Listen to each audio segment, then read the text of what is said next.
Well, hey, everybody. I say, how do you do? I've got something in store for you. It's a night beyond compare. Hey, everybody, look at here, look at there. Oh, yeah. We're gonna have loads of fun. The fun has just begun. Yes, sir.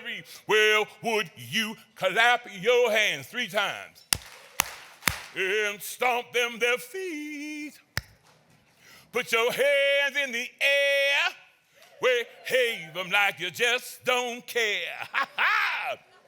It's a celebration of hope for you and me. Just wait and see. Well, Union Gospel Mission today has loads of things and mighty good ones to see, and we're so happy to see each of you up here with me. Yes, sirree. Would you please do what I do and say those things after me? Here we go, here we go. Well, skip, skip, skoo. Skip, skip, skoo. Zoobity-doobity-day. Oh, oh, bodie-odie-do. Well, hey, everybody, let's get down and get on with the show. Scuba-doo-doo, oh, yeah.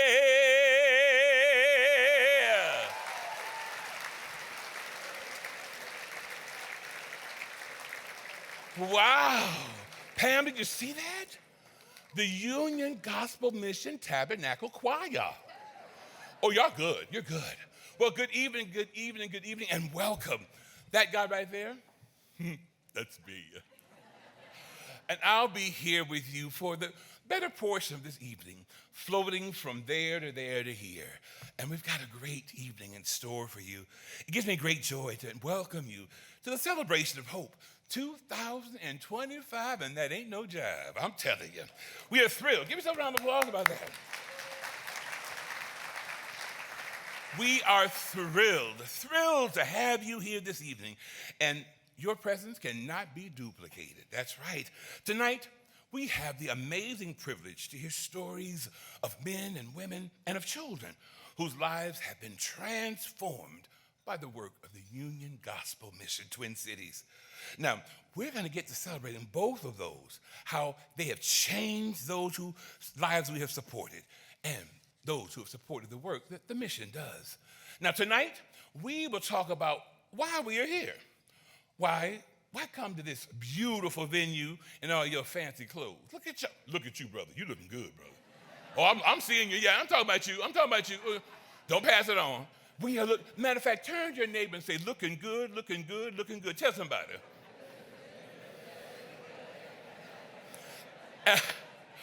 And clearly some of you actually believe it. You were like, yes, that's me. Right.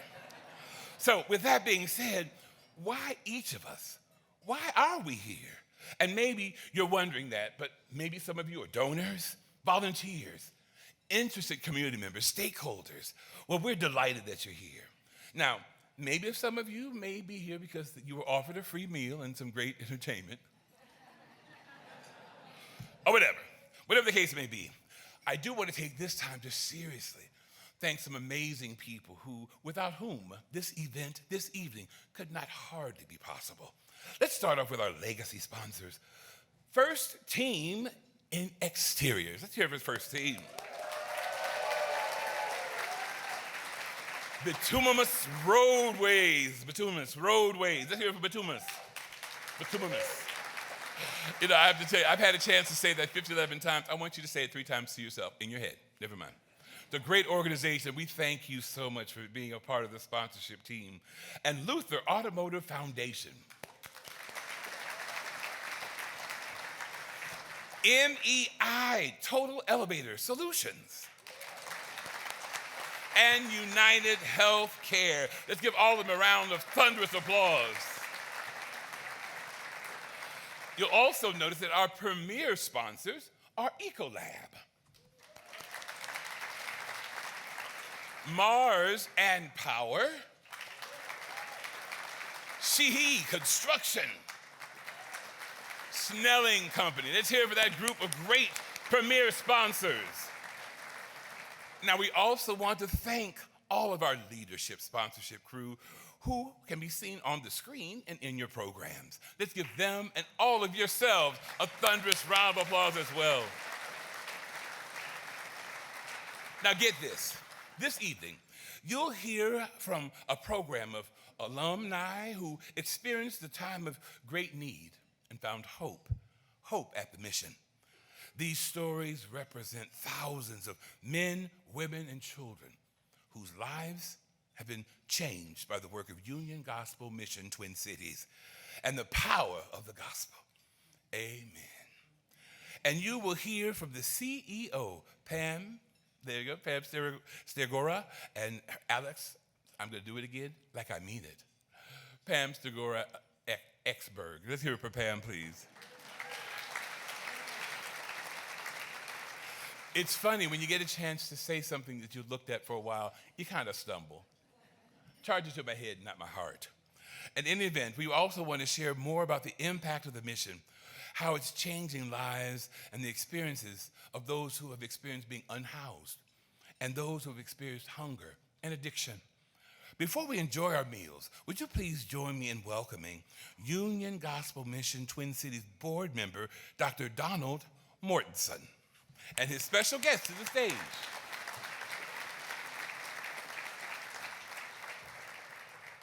Welcome.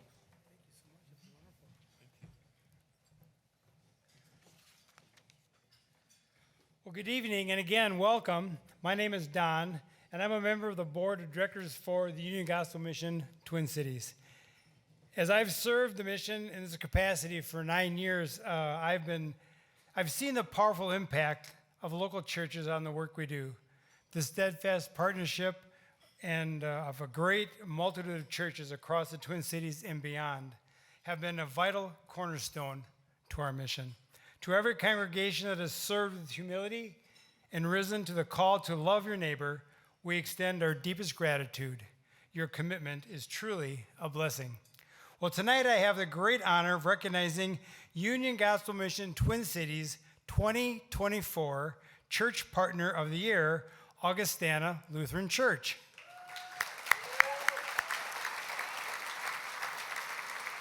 Augustana has faithfully invested in the work of the mission through prayer, generous financial support, and the dedicated service of a number of volunteers. We're deeply grateful for the many ways this congregation has come alongside the mission and in our shared calling to love and serve our neighbors in need. Pastor Jason Bryan-Wegner and Deacon Stephanie Anderson will now receive this award on behalf of Augustana Lutheran Church.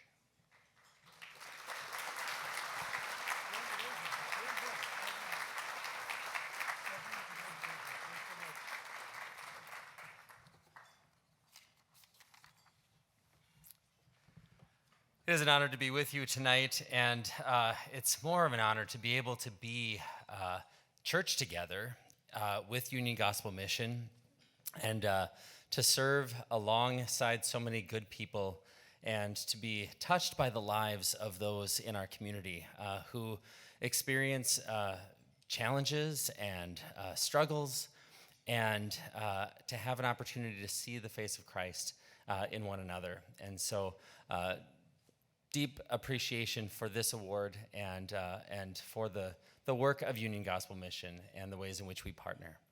Thank you.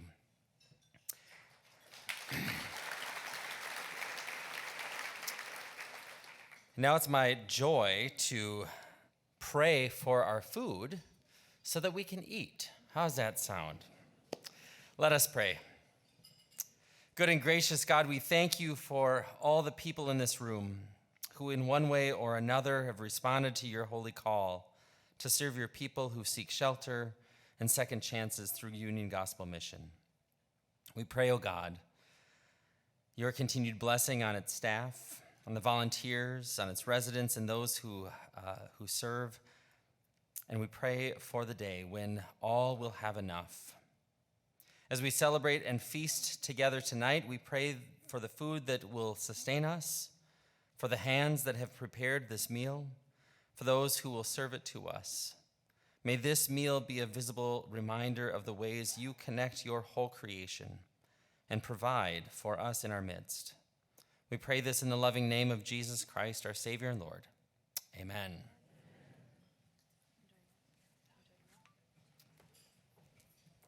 Please enjoy your meal. We are so much more than just you and I. We are a family growing stronger, growing wiser, and we are growing free.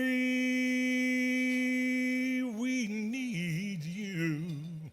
We are a family. We need you.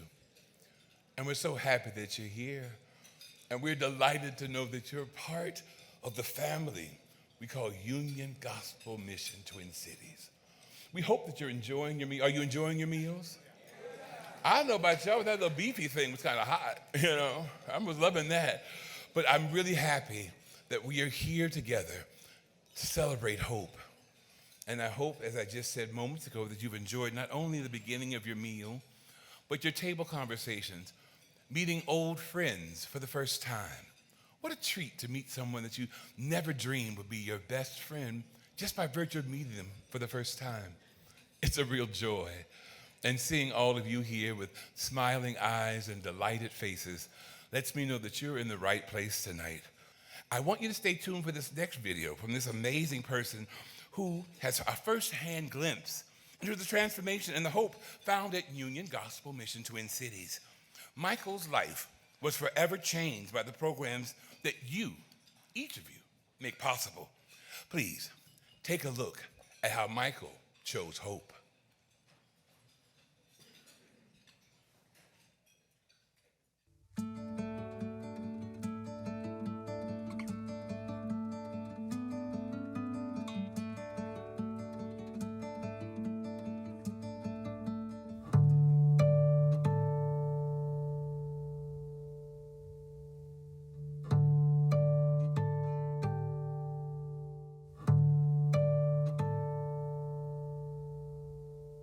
Growing up, I was around a lot of misguided people that had access to drugs and alcohol, and unfortunately, guns. I started drinking when I was 12, 13, just experimenting with friends in my neighborhood, thinking that it was something cool to do. Not thinking that it would lead to addiction.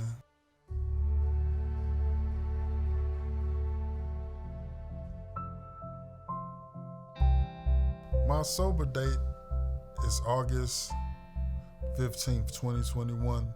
That's when I signed my paperwork and got admitted into CRC.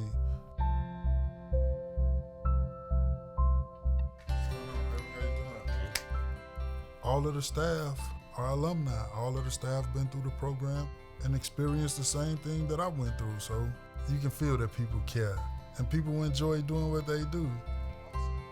I mean, you can actually feel it when you walk in these doors, and that's a big difference.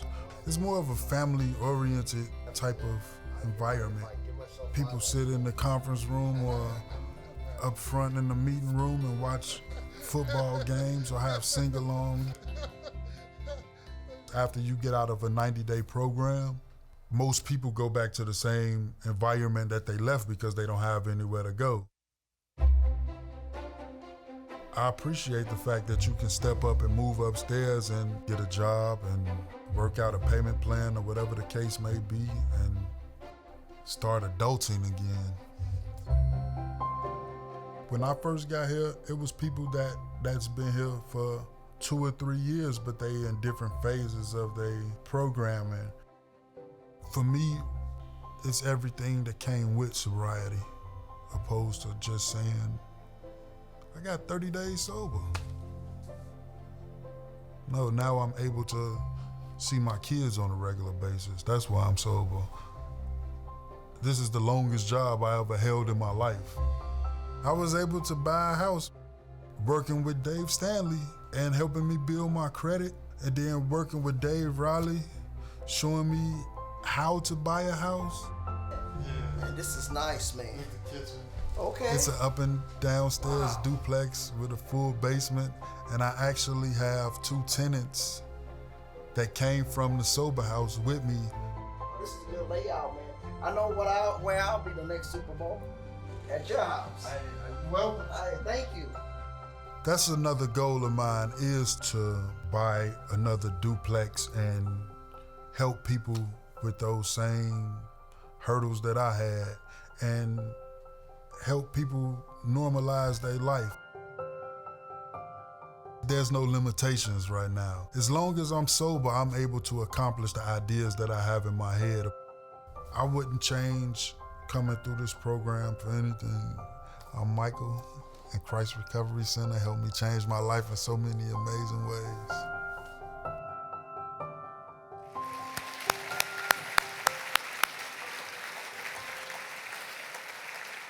Ladies and gentlemen, I hope that you will allow me to introduce to you that dynamic brother from another mother.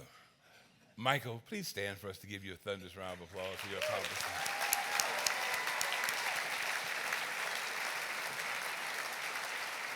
Thank you, Mychael.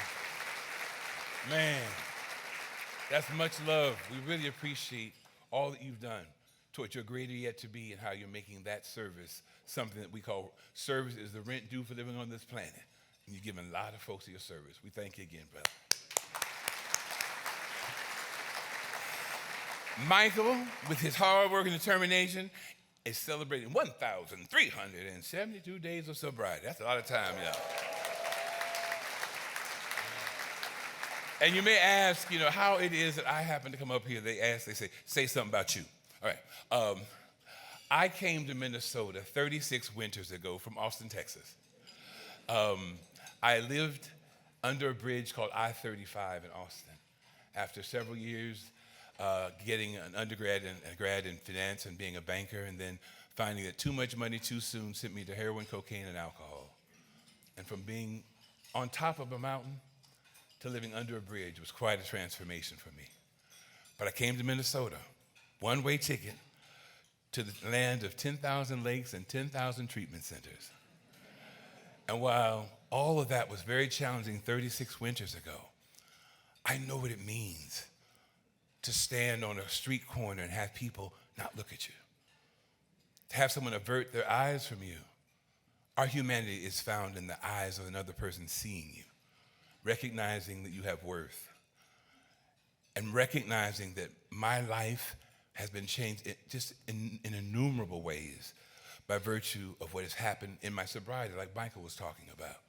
And so the fact that I can align myself with being unhoused, being an addict, living in sobriety, being cancer-free after 4 years of living with a thing that changed my life more than I ever imagined, I can stand here with you today, 36 years later, not having lost my sense of humor, my sense of sanity, or my 36 years of sobriety because of you. And because of places like the Union Gospel Mission, where when I was unhoused here, was one of the places that provided services for me, like a host of other programs throughout the Twin Cities. So your being here and what you do and how you contribute and how you provide care is how hope continues to live earnestly, truthfully, and fulfillingly in the lives of people like myself and others. And someone who really understands that and really wants you to recognize how strongly, how positively you all can contribute and be a part of this journey. Now, I jacked it up something off for the first time. I'm going to see if I can do it a lot better this time. She's standing over to my left. So, Pam Stegora Axberg. Thank you.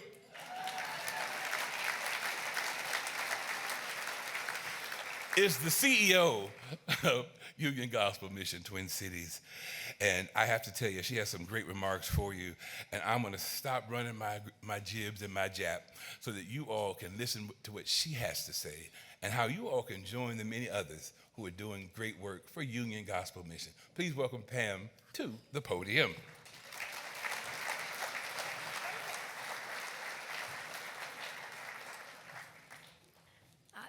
Thank you, T. Mychael. And sometimes I just say, they ask my name and I can't say it either, so I say just Pam. And so I don't even go by Pamela, so that sometimes is too tough. So thank you for that introduction. And again, it's really, and for sharing your story with us as well, for Hope. And so he already gave the introduction, but I am really privileged to be here with you tonight. And thank you for coming to our celebration of Hope. Thank you for spending a Friday night with us. Some of you I know already know a little bit about us. Some of you know we have meals and shelter. And some of you might have come out of curiosity. Someone nudged you and invited you along, or came for a good, interesting ability to learn something new. However you got here, I'm happy you're going to share with us a night to learn about safety, stability, hope, God's grace, and transformation. I'm going to start by welcoming and acknowledging a few key people in the audience. I'd ask if you have been a current or a former board member of Union Gospel Mission Twin Cities, please stand.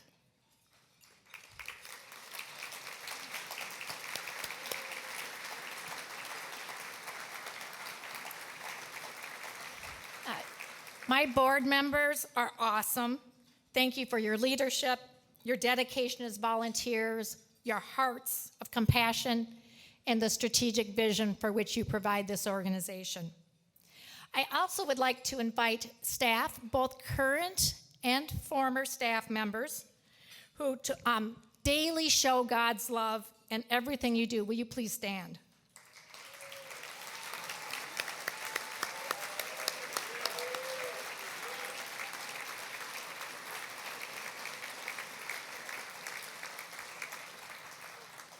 It is a privilege to serve alongside you and learn from you every day and hear what you have for good suggestions for how I can do it better.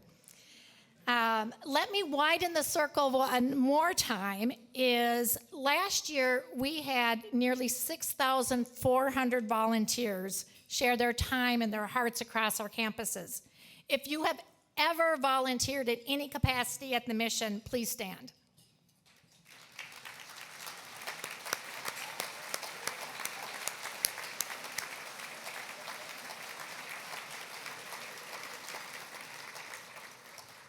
Thank you. You are part of our life-changing work. Our work can't happen without our volunteers. They do everything from Bible devotions to serving meals to scrubbing walls, whatever might be needed. In just over a month, I will celebrate 5 years at the mission. Time seems to have flown by quickly, but every day I wake up in the morning and I ask myself, are we doing enough? Are we providing the highest level of programs and outcomes? And how do we know it? The need in our community is immense. The urgency is ever present to serve more, to stand in the gap in our community, and to deepen how we serve. I recently was in a meeting with a community member, and it was clear they had done some research on me before they came in to meet me. And in fact, I know Google tells all about everybody. So they had done their Google search, and they had a quizzical look on their face, and they sheepishly said, "So you worked at United Healthcare previously, and now you're at the mission. How did that happen?" For me, the how is not nearly as important as the why. Why did I choose Union Gospel Mission Twin Cities? And I sometimes think that Union Gospel Mission Twin Cities was chosen for me. Tonight we're going to hear stories that reflect on that why. Paul's journey of sobriety, Mychael, who we just acknowledged, Angel and her children, and for me, one of my inspirations has been Leo. Leo first shared his story publicly during the WCCO Radiothon. Afterwards, I got to congratulate him, and Leo said to me, "You know, Pam, I worked really hard to get this right. This is so important, and I'm so grateful for the mission. I was struck by his words. There it was, the why. Leo had trusted us with his life. In return, we offered him high-quality and proven programs that provide safety, support, and the transforming power of God's love. I had first met Leo in an in-person feedback. We call these open forums.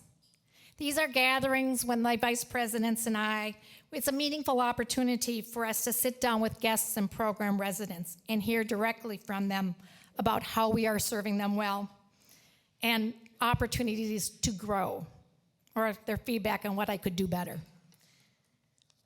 Leo was one of our newest arrivals at the time. He shared, I've only been here a week, but I already used the drop-in mental health clinic, and I got some nice new clothes. It starts with the small things. A meal, a shower, a new shirt, one that's clean without holes. Over time, I watched Leo stabilize and grow.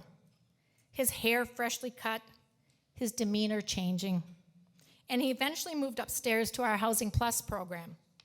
He had income, he had support, he had hope. Only later did I learn that Leo had suffered from bipolar disorder. This story of Leo reminds me of the why. Why our work matters, and why we must get it right, and we must do it with excellence. Because the people we serve are so deeply important, and so is the mission to show and share the gospel in Jesus' unconditional love. We prepare people for life beyond addiction and homelessness.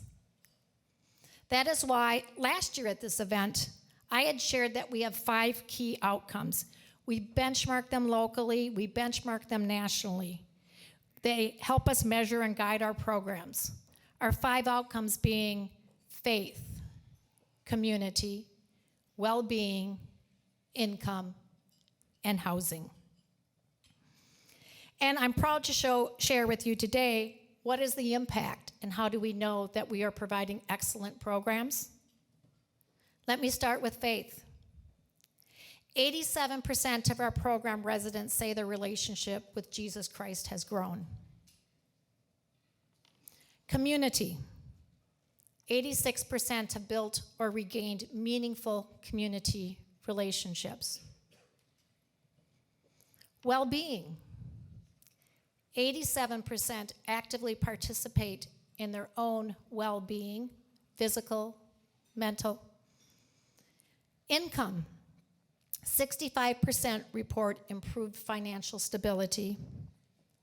And then ultimately, housing. 87% of our program residents transition into safe, stable housing. This is how we know we are preparing men, women, and children to stand on their own. This is transformation. Now, I'm going to be honest. I love my job, but there are days when I go home after a difficult day. And I sit down and I ask myself, why did I decide I wanted this job?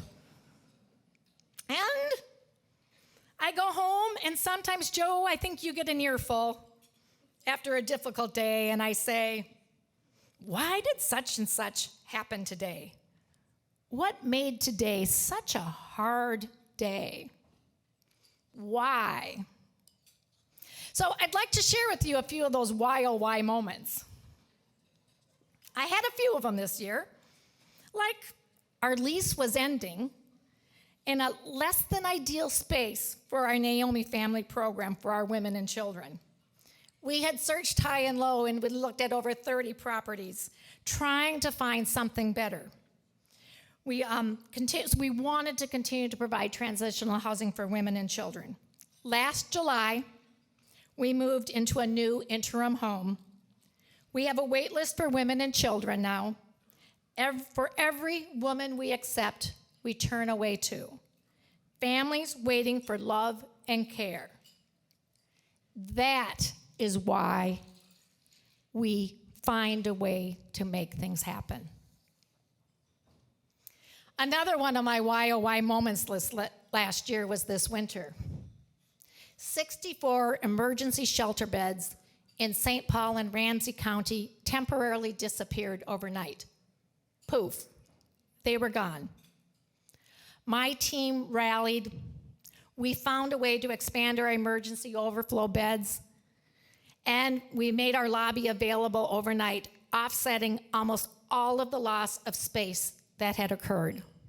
Our team stepped up, and we found a way. My team refused to let anybody stay out in the cold. Why? Because we are called to share and show God's love, and to do it when it is especially hard. And it's also why we are now renovating our men's campus. We are adding more emergency shelter beds. We are adding more space for an overcrowded dining room hall. We are adding more day space to have positive interactions. We are increasing the safety. And yes, we're adding more toilets and showers. I care a lot about that in this job. Never have cared so much in my life about toilets. I know jobs each have their own uniqueness, don't they? We are planning not just for today, but we're planning for the future. But now I want to turn to you. What is your why? Why are you here tonight? Why do you care about your neighbors? Why do you support Union Gospel Mission Twin Cities? Why are you involved? Why might you want to become involved even more? I'll share with you more specifics of my whys. My whys are Jedidiah, a 3-year-old at our Child Development Center, proudly showed me how he had learned to read. And as he read one of our values, he read faith. My why is a hi and a fist bump from Chris as he waits for a hot meal. My why is one of my great community partners, McAvee. Yay! I knew we could count on you, Amanda. Is when my partners in community, because it takes all of us together in community, all of us working together. When you say to me, we love sending men to Union Gospel Mission Twin Cities because they then stay housed longer after they have been with you. You are part of the housing solution and a part of the solution for veterans. My why is when Corey proudly tells me that he got accepted into college and is going to study to become a nurse. My why is when I show up for one of those open forum feedback sessions with the ACTS training program, and they all show up in ties. And as a sign of excellence and inspection, and they went to the donation center. They all found ties, and they were so happy I even noticed, thank goodness. But they said it was that important. And my why is Leo. Leo telling me that he's going to move into his own apartment on June 1st. Leo, will you stand up?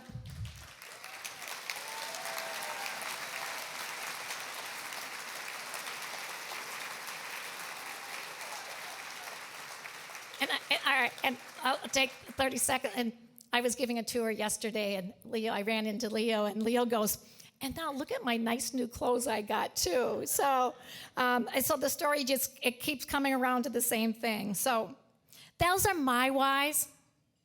I want you to consider your whys tonight. And I hope you're going to be encouraged by the stories you hear. And may you consider the role that you play in the stories to come.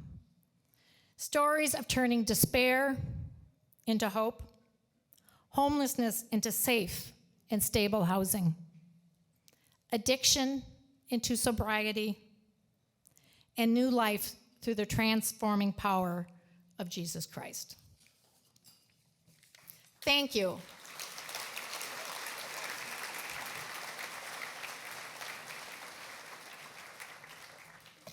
Well, thank you so much, Pam.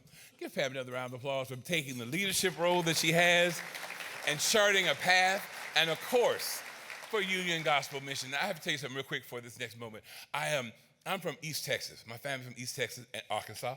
And in East Texas, I'm from Rambo, Texas. Don't hate. I know, it's fine. It's really a town called Rambo.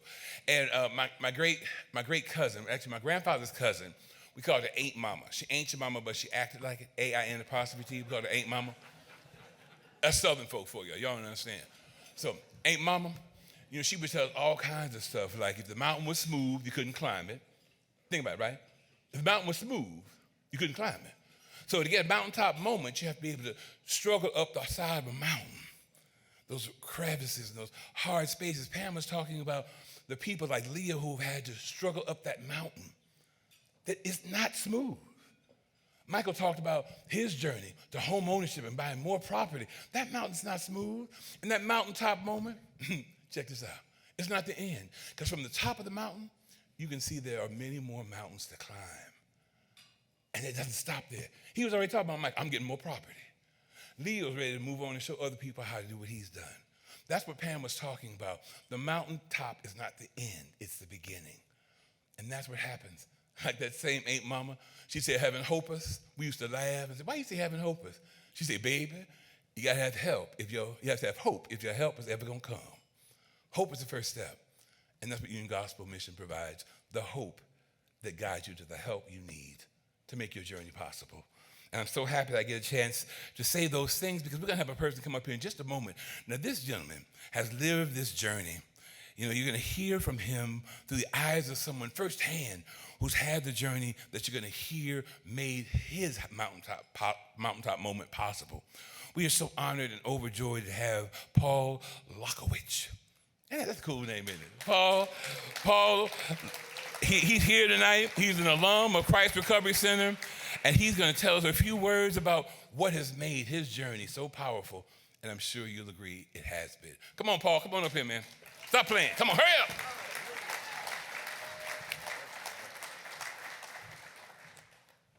Wow. Hi, my name is Paul, and I'm an alcoholic. Okay, wait a minute. This is when we start an AA meeting. When I say my name, I expect everyone to return. Hi, my name is Paul, and I'm an alcoholic. Hi, Paul. There we go. Well, wait a minute. This isn't an AA meeting. I'm actually here to tell you guys my story of hope. So what I'm going to do is save you guys. Normally, I would ask you to go around and introduce yourselves. We'll pass on that because we want to get out of here on time. I want to start by telling you guys a story for the first time I ever had a drink. I was 13 years old, and I was with my friend Orrin. It was winter, and we decided it was a smart idea to each take a little bit of booze from every single bottle we could each find in our parents' liquor cabinet, meet up, and then mix it with Hawaiian Punch. You can imagine. But I do remember the feeling and the warmth that I had when we took that first, when we drank that, whatever it was, whatever that concoction was. And we were at the parking lot of Burger Chef, so anyone who's a little older might remember that place. But just a great feeling. We climbed a big snow hill and played King of the Mountain, and everything was fun and great, and everything was great. Till we went home and found out what Hawaiian Punch does to a beige couch. Yeah, Orrin's mom was not too happy with us. And I remember, we got deathly ill, very sick. So that was not a really good experience, but it did not deter me from going back out and to continue to drink. So, in sticking with my story of hope, basically it breaks down into 3 parts, what it was like, what happened, and what it's like now. So that was my first experience with alcohol. So I started at a very young age. I come from, just a little bit about me. I come from a family, I have 5 siblings, 3 sisters and 2 brothers. We do go every other, just like the Brady Bunch. So in that scenario, yes, I was Bobby. I never really cared for that. But I was raised Roman Catholic, and my mom and dad stayed together my entire life until they passed. But I grew up as a pretty active kid. I was into sports. I also was into theater. I liked art. But everything was pretty normal to what I thought. But drinking was definitely part of that in my growing up. When I got into high school and junior high and high school and college, I would have considered myself like a weekend drinker. I think by today's standards, you'd call that a binge drinker. We had keggers and all that. But what it was like, it was fun. I'm not going to lie. And so kind of went through that. Went through college, did the whole keg party and all that. And that just kind of kept carrying on. And so drinking for me was normal, or what I thought was normal. All my friends were doing it. We, go out on the weekends, party really hard, work hard, play hard. And so that went on for quite a while.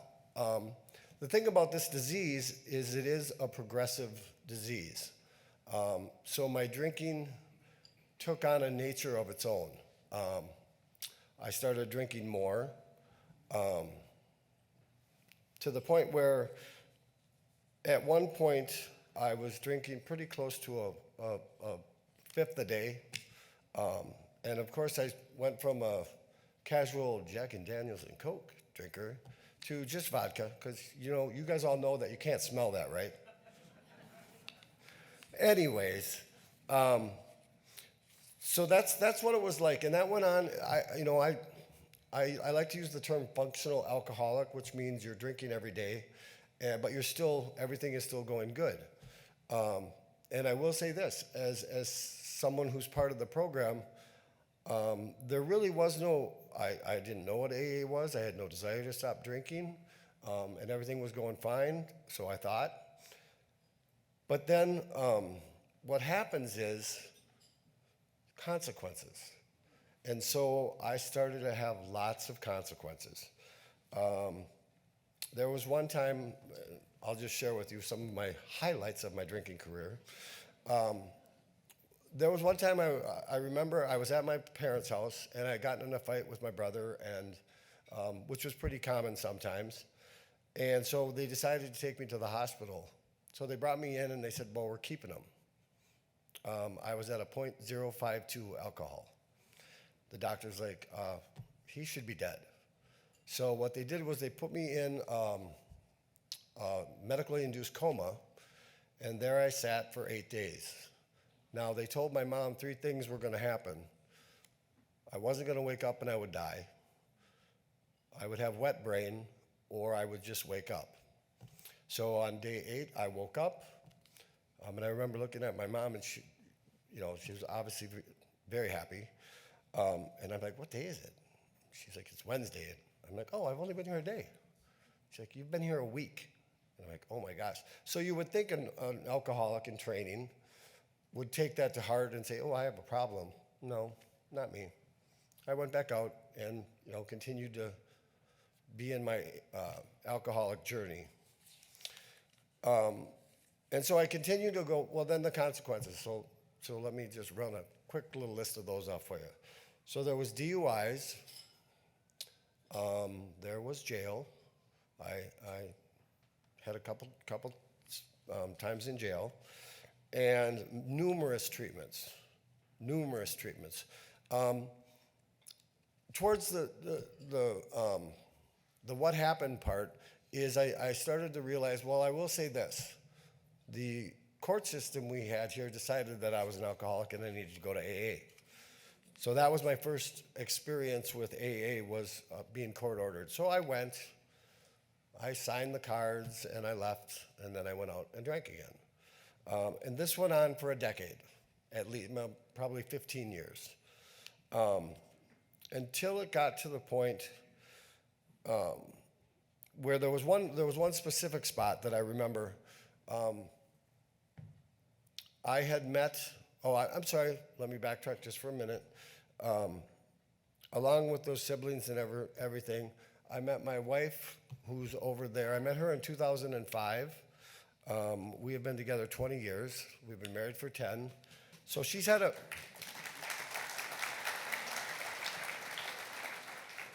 has had an absolute front row seat to all the things that I went through, the struggles that I went. I will say when I met her, I was sober. I had gotten out of jail. Woo-woo. So I was sober, and so she met the sober Paul. So one of the things about my journey is that I had some bouts of sobriety in between when I drank. And like any good alcoholic, when I drank, I went right off the deep end, right to blackout, pass out, not remember where you are. For some reason, though, I always remembered how to find my way home, which she wasn't always happy about that. But that being said, so that continued on for a while. And I could sit up here and tell you all the stories. The one that really stands out for me, because I had a few scares in my drinking career. The other one was, I remember probably I went to the doctor because I wasn't feeling well. And of course I get the one doctor that's a recovering alcoholic. And he says, well, let's see, your liver's extended and your numbers are horrible and you're on your way to have cirrhosis of the liver. Now, that scared me a lot. Scared me enough to stop drinking and do everything they told me to do. 6 months go by, I go back for a follow-up visit, and he says, wow, you are doing great. Your numbers are down. Just keep doing what you're doing. You're on the right track. My alcoholic brain heard, you're Superman. You can go drink again, which is exactly what I did. So a few years go by and more treatments, a couple more DUIs. And my marriage was starting to fall apart. I mean, she was coming home to me either being blacked out, passed out. It just wasn't really a good scene. So I do remember the end of my journey of that for what happened. Now, the interesting part about this, God has been watching over me this whole time through my whole drinking career. You hear people say life's not fair. Well, thank God life's not fair, because if it was and he kept that sheet going, I would have hit my limit a long time ago, and I wouldn't be here today talking to you.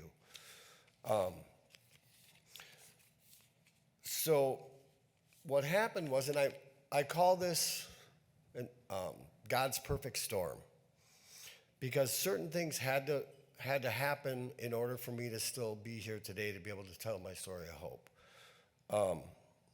What happened was, I knew I was an alcoholic. I knew I wanted to stop drinking. I just couldn't. But I had done this several times in the past, tried to detox myself, and what we try to do is just lower your intake of alcohol over the course.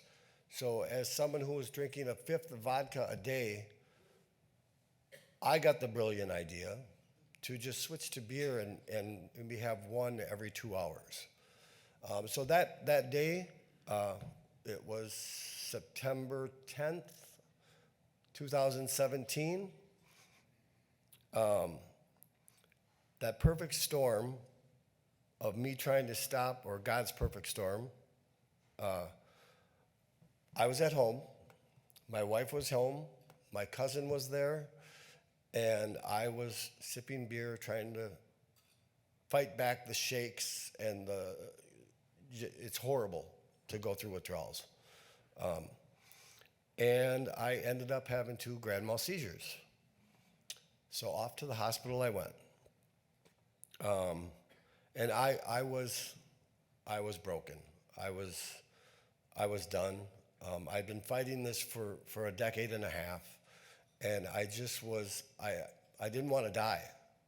And so I was sitting in the hospital bed, and I'm like, God, I can't do this anymore. I can't. And my wife came in, and she had said to me, hey, Paul. I'm like, what? She's like, do you know where you're going? And I said, the Christ Recovery Center, right? But in my heart, I was like, thank God I'm going to the Christ Recovery Center. I had been there once in 2009, and it was a wonderful place, and so I knew I had to go. The funny thing is, I was such a go-getter that I decided I should leave the hospital early because I want to go there. I want to get there right now. Let's be honest, the only reason I want to get out of the hospital is because I want to have a cigarette. Priorities. So when I got to CRC this time, it was September 11th, 2017. I could barely walk. I definitely couldn't talk. My tongue was swollen, and I couldn't fill out the intake forms because my hands were still shaking so bad because I was going through the withdrawals. But they opened me with open arms. Come on in. And, not only did they take care of me, the Christ Recovery Center had a campus on Snail Lake where it was beautiful. And so it gave me the time to heal. So that was my start of, or I should say the end of what happened and kind of the start of what it's like now. So I went through the program, and CRC is, as Michael can attest, it's a wonderful place. They offer so many great things. So they, lots of AA meetings, spiritually based, and they provide a school if you need it. They have physical fitness. As a 2-time alumni of CRC, I didn't realize this when I went back the second time. I guess they made it mandatory that you have to sing in the choir. Not something I was happy about. As much as I love to sing, I was like, oh, great, just one more thing. But that part of it was the time that you allots to heal. And what I found at CRC that I didn't find the last time or in any other treatment center that I was at over the course, and there was close to a dozen. Most treatment centers I liked so much I went to them twice. The Christ Recovery Center was no different, but this was my last stop. And what I found there was, after finally surrendering that hole that I was trying to fill for all those years, became filled. And I was missing God. Now, I will say, I was raised Roman Catholic, and the way I was raised was to fear God. Now, the Christ Recovery Center taught me a whole new way to look at that. God to me now is loving, He's forgiving, and it's the relationship, turning my will over to the care of God has changed my life 100%. I don't know that you can go more than that. But the things that it did while I was there, it allowed me to heal, not only spiritually, but emotionally, physically, definitely physically. And it let me focus my life on where I wanted to go and gave me the time to do that. So I went through the program, and I graduated with the CRC, all 3 phases. I had gotten a job at the time when I finished. I will say this, the job that I'm currently at now was the job I started while I was at CRC. Now, I've moved up considerably since then, another benefit of this program. But it's so hard sometimes to even put into words what the Christ Recovery Center did for me. It removed that obsession of drink. When I surrendered and turned my will, as I said, that had never happened before to me ever. It had left fleeingly in short periods of times, but I've been sober now for almost 8 years. Thank you. And that is something that has never happened. Now, it's interesting to me, all the benefits that take place when you become sober. A lot of people say it's like playing an old country western song backwards. You get your house back, you get your wife back, you get your car back. And that's all true. But there was, so when I left CRC, and like I said, I finished the program. Luckily, I was fortunate enough. I did not lose my wife completely. So when I was done, I had a home to go back to, and we just built on that. I can say openly and honestly, she loves sober Paul. Drunk Paul, not so much. But here's the funny thing about recovery. When you're in it, it's wonderful, it's great. A lot of people will tell you when they first become sober, there's that bubblegum and rainbow phase where everything is great. You think that you're never gonna have a problem again as long as you stay sober.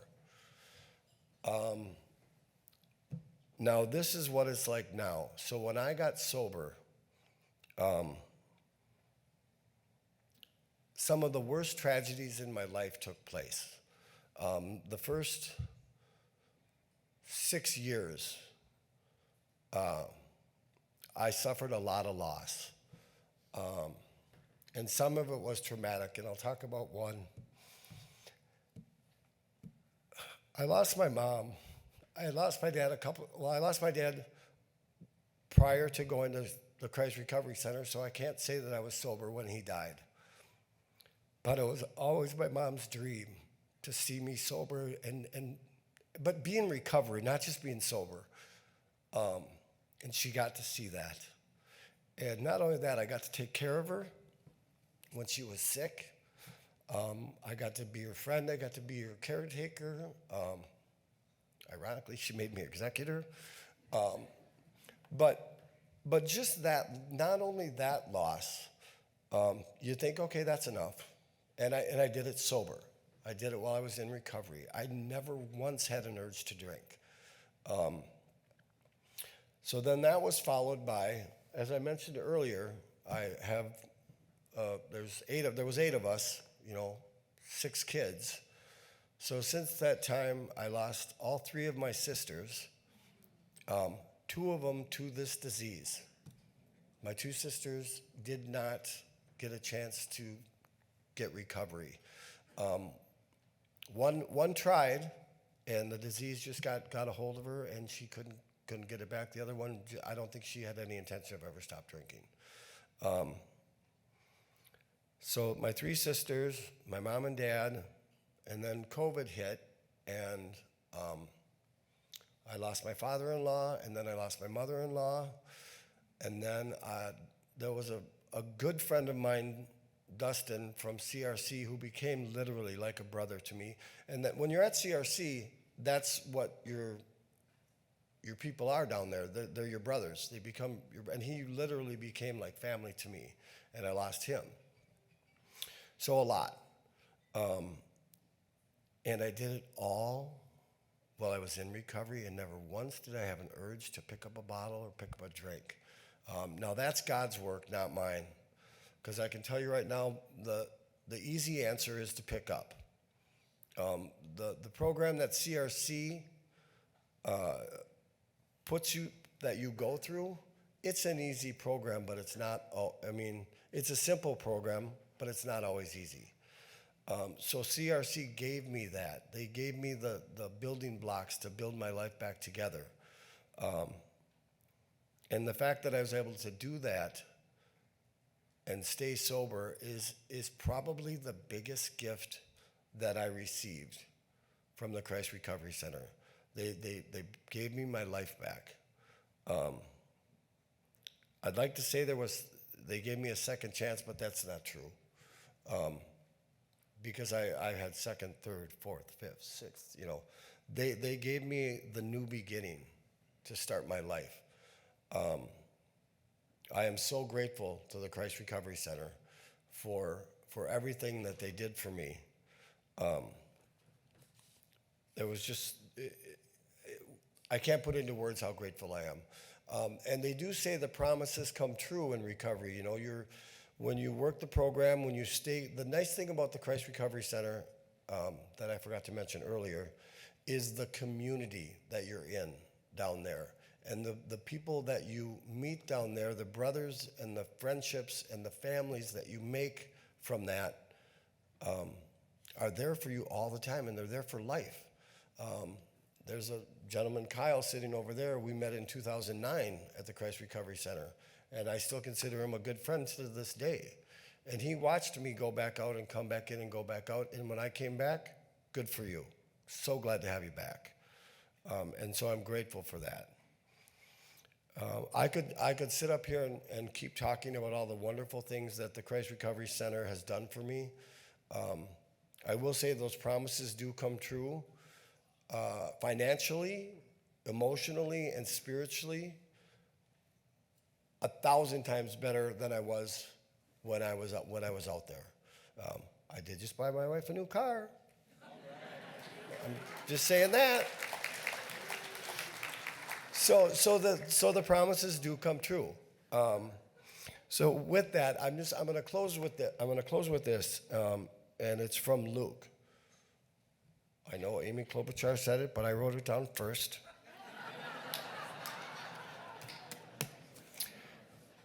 It's Luke 11, 9 through 10. And I say to you, ask and it will be given to you. Seek and you will find. Knock and it will be open for you.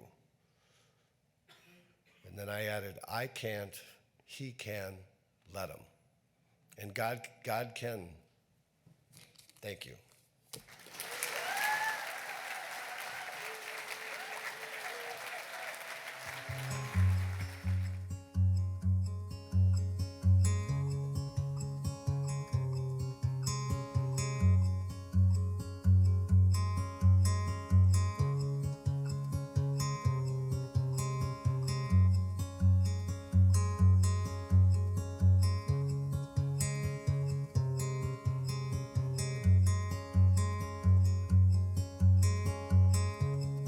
I like to read urban books. I'm a foodie. I love to cook. And watching Disney movies with my kids. Lilo and Stitch is about big sister taking care of her little sister. And then they adopt the alien dog. I was a big sister taking care of my little sisters. My dad was a single dad. He would work 10 to 12 hour shifts, so I'll be helping with my sisters get up, get ready for school, make sure they're matching, make sure we got food to eat. When I was 17, I wasn't able to leave, but I still did on my own because I wanted to be able to be a kid, go out and party. So that was definitely a part of the reason why.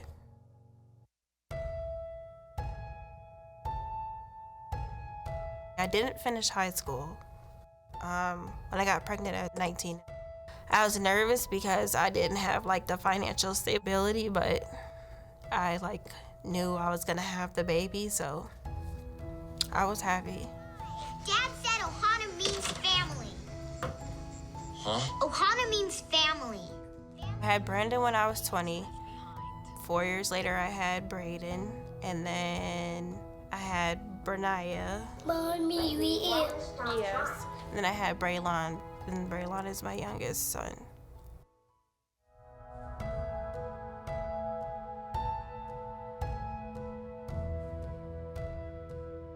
I had moved to Mankato. And then in Mankato, I was just like, I can't do this. It's like I have no support out here. It was hard to like maintain childcare with the kids, even trying to work or anything.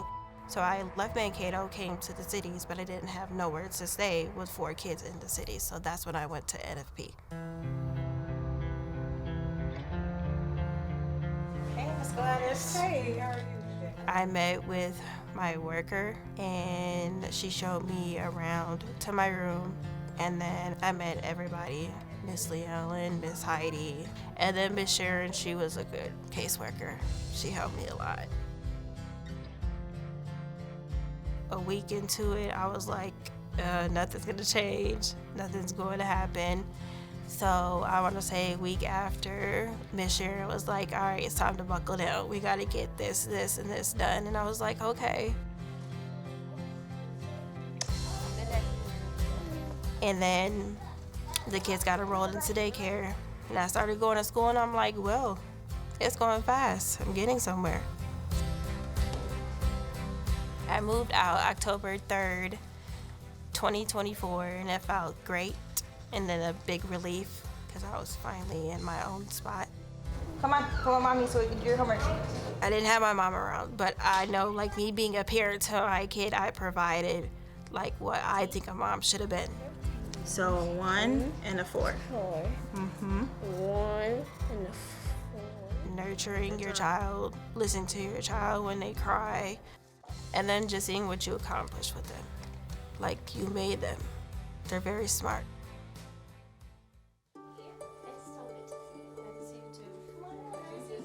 Naomi Family Program, they have so many resources that can help you get to where you need to go. But if you don't ask, you're not gonna get nowhere. Well, I finished school in July of next year with my associates. Hopefully in 5 years, when my 2 younger kids get a little bit older, I can start nursing school.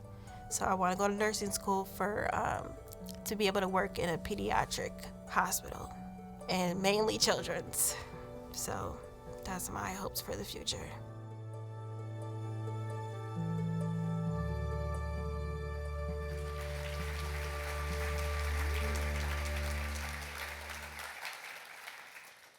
Good evening, friends. All right, we started a little late because of traffic. We wanted all our friends to be here. So hang with us. You're not going to miss it because I'm about to bring someone really special on stage with me.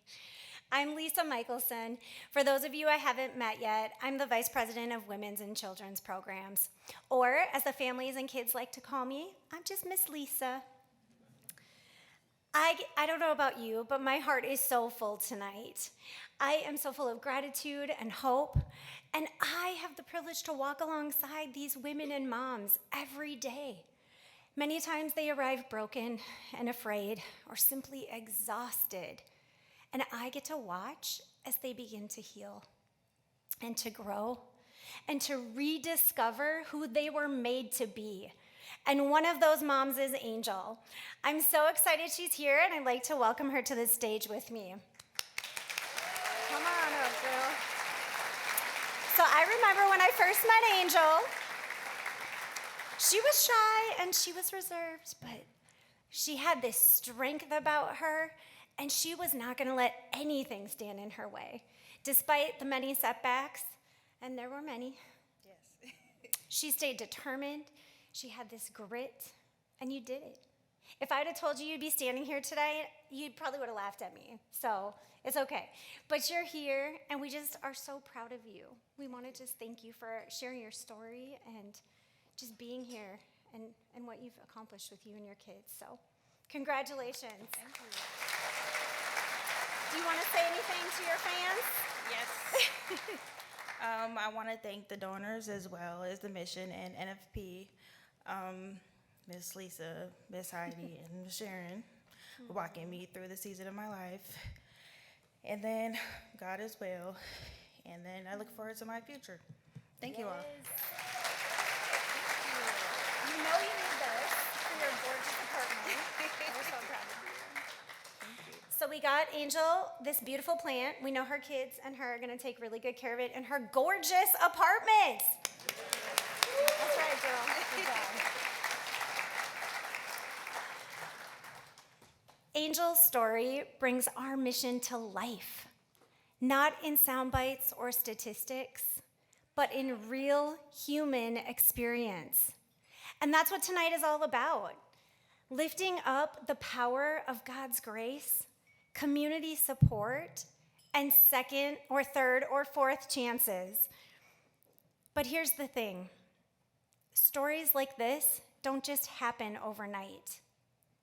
They happen because of a mission that's committed to Christ-centered, holistic care, and because people like you said yes. You are here tonight because you want to believe that no one is beyond hope. You are here because you want to be a part of the solution. And someone might have been sitting in your seat last year who decided that very thing. So tonight, it's your turn. On your table, there's a giving card with an envelope. You can also find a QR code on your table or on the screens behind me. This is more than a donation form. This is a way to say, I see you. I believe in you. And I want to be a part of what God is doing at the mission. All right, folks, to make tonight and donating even more exciting, we have an exciting announcement. There's a generous group of donors who have agreed to match up to $75,000. I know, yes, but it is only for gifts made tonight. So a match means your $250 becomes $500, or your $5,000 becomes $10,000. This is your opportunity to magnify your impact. We are able to come together to help more men, women, and children in need. And just to give you a sense of the impact your gift can make tonight, a gift of $250 matched tonight provides more than 3 weeks of emergency shelter, meals, showers, clothing, and access to life-changing care for a man in crisis like Leo. A gift of $1,000 matched tonight covers over a month of holistic care and housing for a mom like Angel and her children in our Naomi family program. And a gift of $10,000 matched tonight could fund an entire year of recovery for 2 men like Paul or Mychael in our Christ Recovery Center. If you're inspired to do more, we invite you to join our community of hope by giving monthly. Or you can become a part of our legacy of hope by including UGMTC in your estate plans. You can mark your interest on your response card, and we'll follow up with you personally. In addition, folks, I told you were gonna wanna stay for it, so wait, listen to this. Ecolab, has generously donated their company suite for our use at an upcoming Twins game. So donors who give a gift of $250 or more by midnight tonight, or start a sustaining monthly donation of $25 or more, will be entered into a drawing for 2 tickets into the game. This is a suite hosted by UGMTC. You know it's gonna be fun, Pam's gonna be there. There will be 8 lucky winners. No matter the amount, your gift makes a real, tangible difference. You are helping to interrupt cycles of homelessness, addiction, and hopelessness. And you are truly planting those seeds of stability, faith, and hope. We want to give you some time to fill out the donation cards on your table, as well as these Y cards. You heard Pam talk about it. The faces of the men, women, and children on these cards are a part of your story when you choose to support Union Gospel Mission Twin Cities. These cards can go home with you as a reminder of your why. Why are you giving tonight to make a difference? You are giving tonight and volunteering to love your neighbor. You are learning more with us to be a part of something bigger. And you're praying for people who are often overlooked. I know I'm taking this home tonight to remind me to pray. Tonight, you're not just funding meals and beds. You're helping someone like Paul or Michael take that first step towards sobriety. Or Leo, get the mental health care that he needs. Or someone like Angel, grow as a mother and pursue college. Listen up, everyone. God is writing some amazing stories here, and we get to partner in that work. I want to thank you so much for believing in the mission. Thank you for believing in real transformation. And thank you most of all for giving hope tonight.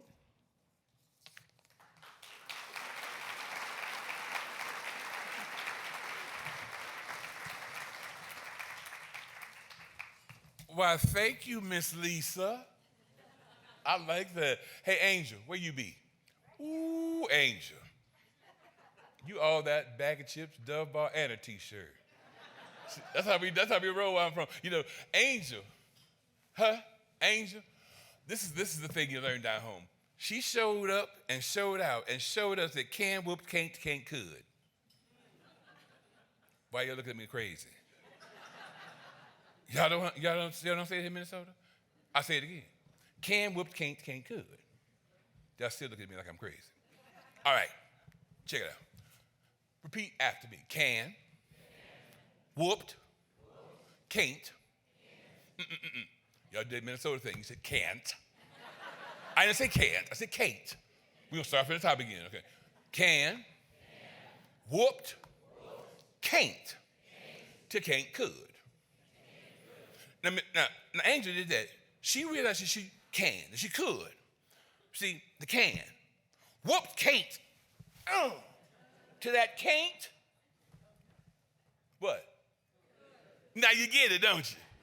You see, Angel embodies what happens at Union Gospel Mission. Folks understand by going there, getting the tools for recovery, whatever it is you're doing, that you can whoop can't to can't could. These talk about, don't stop filling out your cards as I'm talking. Seriously. Make sure you sign your cards and your whys and your wills and your won'ts. Because Lisa talked about planting a seed, right? Seed. Now, more home stuff. And you can count the number of seeds in an orange, right?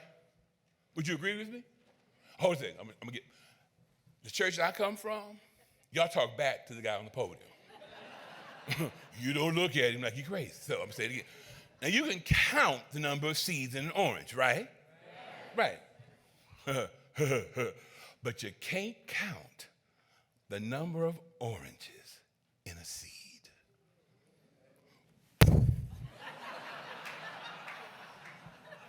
I can go home now.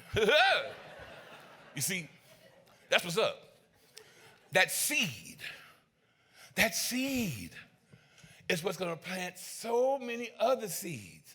The bounty and beautiful harvest that comes from that one seed that whooped can't to can't could. The seed, the only thing that goes gravitropically toward the gravity downward and phototropically toward the sun. That's a beautiful thing. Human beings just plant their feet on earth and they just hang out.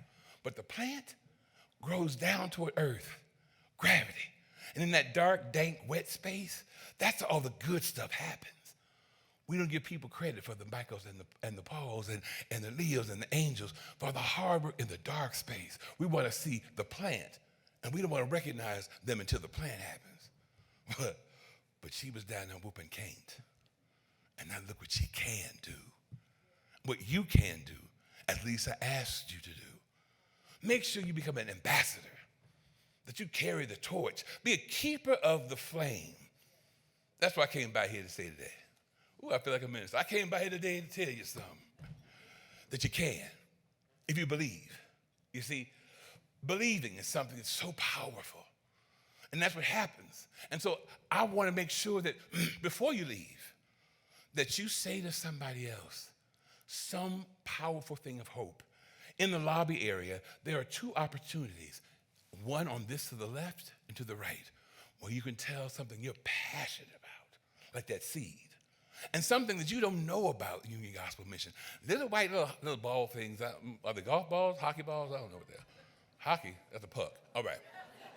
I'm from Texas. We don't know nothing about hockery in Texas. So the point I make is this. Don't leave here without being a force of action. A force of action. Believing that what you do can happen. Because as Angel said, you got to speak up. Because your silence will not protect you. Audrey Lord told us that. Your silence will not protect you. And we cannot continue to set ourselves on fire to keep other people warm. Amen? Right. So you got to believe. This is my segue into my song, y'all.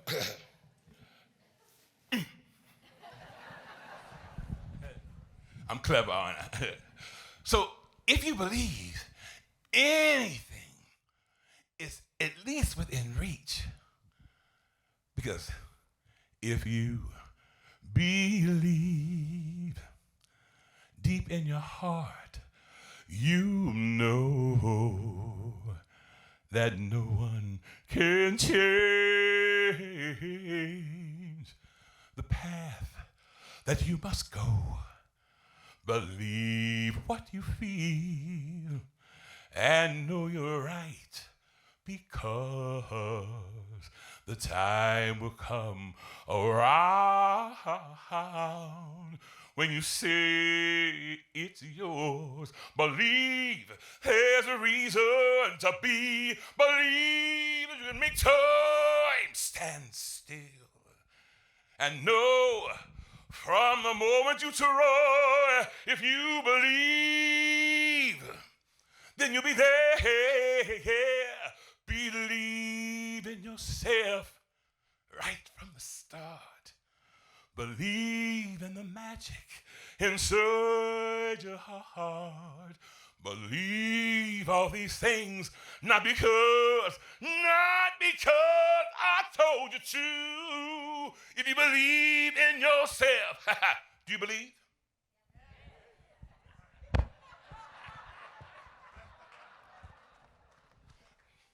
If you believe in yourself, yes, Lord. If you believe in yourself, like God believes in you.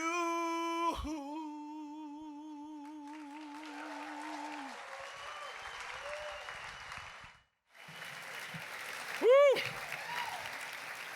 I even got through that last big note without cracking too much. But anyway, believe. So we're about to bring this thing to a close. What? Oh, what a night. Thank December. Thank you. When the tour bus shows up, front seat. You and me. Right.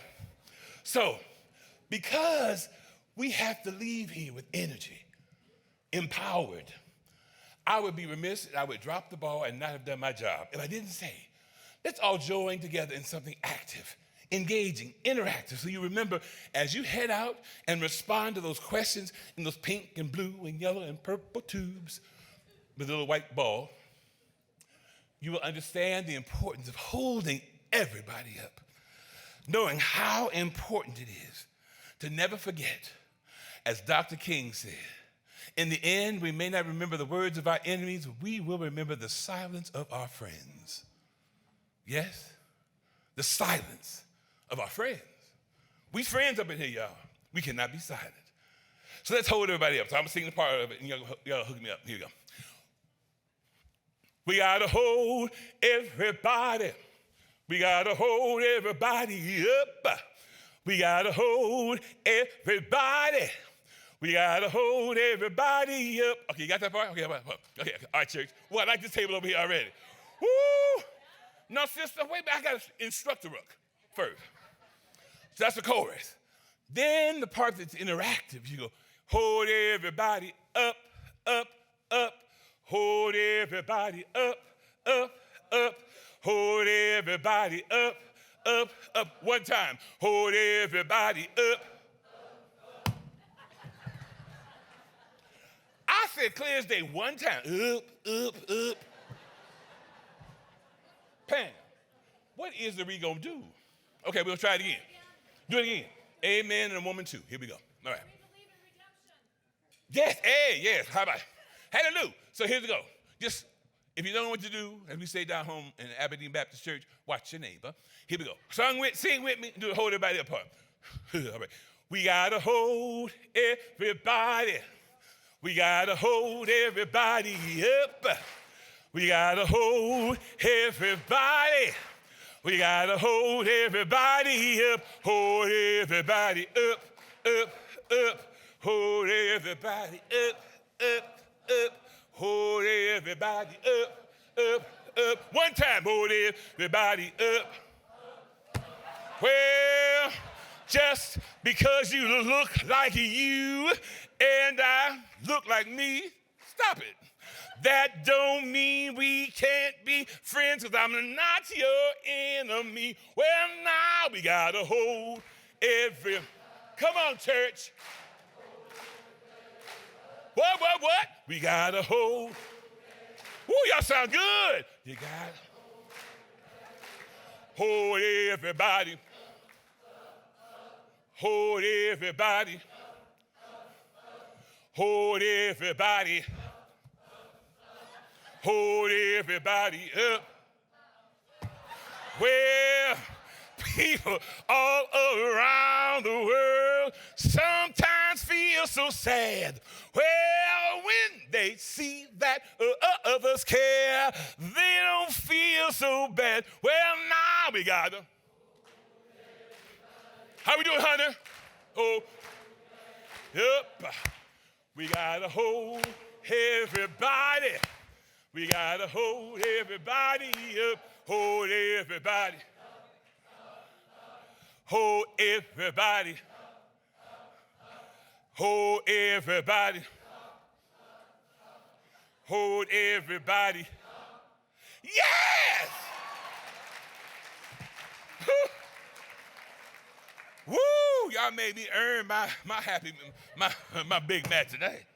All right, so folks, this is our farewell, and we thank you, but without doing that, I keep this in my pocket all the time for times like this. Marcel Proust has this quote that I keep in my pocket at all times. Gratitude, what we have for each of you that's here, that will take the why with you, the ambassadorial responsibility of making sure the Union Gospel Mission continues to do its good work. We say thank you. Gratitude unlocks the fullness of life. It turns what we have into enough and more. It turns denial into acceptance, chaos to order, and confusion to clarity. It can turn a meal into a feast, a house into a home, a stranger into a friend. Gratitude makes sense of our past, brings peace for today, and creates a vision for tomorrow. Gratitude is not only the greatest of all virtues, but the parent of all others. And so, let us be grateful to the people who make us happy. They are the charming gardeners who make our souls blossom. And moreover, every time we remember to say, thank you, thank you, thank you, we experience nothing less than heaven on earth. That's it, y'all. Have a wonderful night. Heaven. Oh. You could have Paul anyway, but I understand. Someone reminded me that there are plants on the table. Now, don't fight. Thumb war, 1, 2, 3, 4. I declare a thumb war. Whatever you got to do, they can go. Just leave one for me. All right. Whoever wants to do that, that's cool. So with that being said, heaven on earth, take it with you. It's been a slice of better than any favorite slice of pizza you want. Have a good night, everyone. Travel safely. Don't forget to respond out there. Take your cards with you, and have a phenomenal remainder of your weekend. I'm T. Michael Rambo. It's been a great joy.